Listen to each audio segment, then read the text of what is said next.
Hello കൂട്ടുകാരെ, രമ്യാസ് വേൾഡിലോട്ട് എല്ലാവർക്കും സ്വാഗതം. ഇന്ന് നമ്മളിവിടെ ഉണ്ടാക്കാൻ പോകുന്നത് റവ കൊണ്ടുള്ള ഒരു ഉപ്പുമാവാണ്.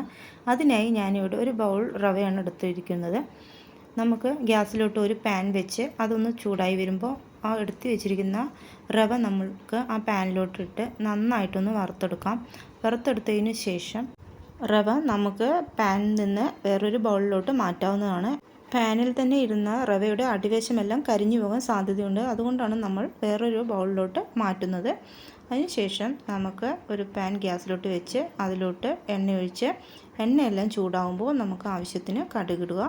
കടുകെല്ലാം നല്ലോണം പൊട്ടി വരുമ്പോൾ ഞാനിവിടെ എടുത്തിരിക്കുന്നത് ഒരു ചെറിയൊരു പീസ് ക്യാരറ്റ്, ചെറിയൊരു സവാള, 2 പീസ് പച്ചമുളക്, സ്വല്പം ഇഞ്ചി, സ്വല്പം നിലക്കടല എന്നിവയാണ് എടുത്തിരിക്കുന്നത്. അതെല്ലാം എണ്ണയിലോട്ടിട്ട് നന്നായിട്ടൊന്ന് വറുത്തെടുക്കുക. ഉപ്പുമാവ് ഉണ്ടാക്കുന്നതിന് ആവശ്യമായ വെള്ളം നമുക്ക് എടുക്കാം.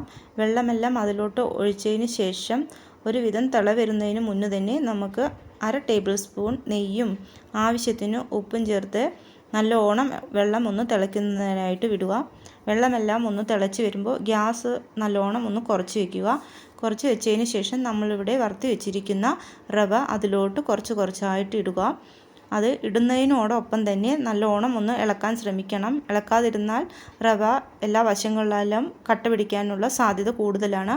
അതുകൊണ്ട് നമ്മൾ നല്ലോണം ശ്രദ്ധിക്കേണ്ടതുണ്ട്. റവ ഇടുന്നതിനനുസരിച്ച് തന്നെ നന്നായിട്ട് ഇളക്കി കൊടുക്കേണ്ടതുണ്ട്.